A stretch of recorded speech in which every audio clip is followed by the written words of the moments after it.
শরীয়তপুর থেকে আসছি মানুষের আশা এবং আকাঙ্ক্ষার যেই কাঙ্ক্ষিত রাজনৈতিক দল, সেই রাজনৈতিক দলের আজকে আত্মপ্রকাশ হতে যাচ্ছে এবং ইতিমধ্যে আপনারা দেখেছেন যে এই রাজনৈতিক দলের আত্মপ্রকাশ ঘটেছে। আমরা তরুণদের সমন্বয়ে যেই রাজনৈতিক দলকে আজকে গঠন করেছি কিংবা ভবিষ্যৎ বাংলাদেশের দিকে আমরা এগিয়ে যাচ্ছি, সেই রাজনৈতিক দল কথা বলবে মিছিলে এবং রাজপথে। আপনারা দেখেছেন জুলাই আগস্টে এই তরুণদের দলেই স্বৈরাচার ফ্যাসিস্ট শেখ হাসিনাকে পতন ঘটিয়ে একটি নতুন বাংলাদেশের দ্বার উন্মোচন করেছে।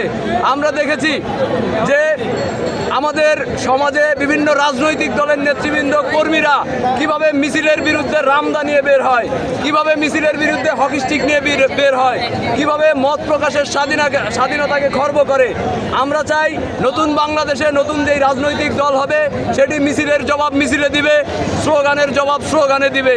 তারা সহিংস হতে চায় না এবং বাংলাদেশে কোনো রাজনৈতিক দল সহিংসতা করুক কিংবা ফ্যাসিস্ট হয়ে উঠুক সেটি তারা চায় না।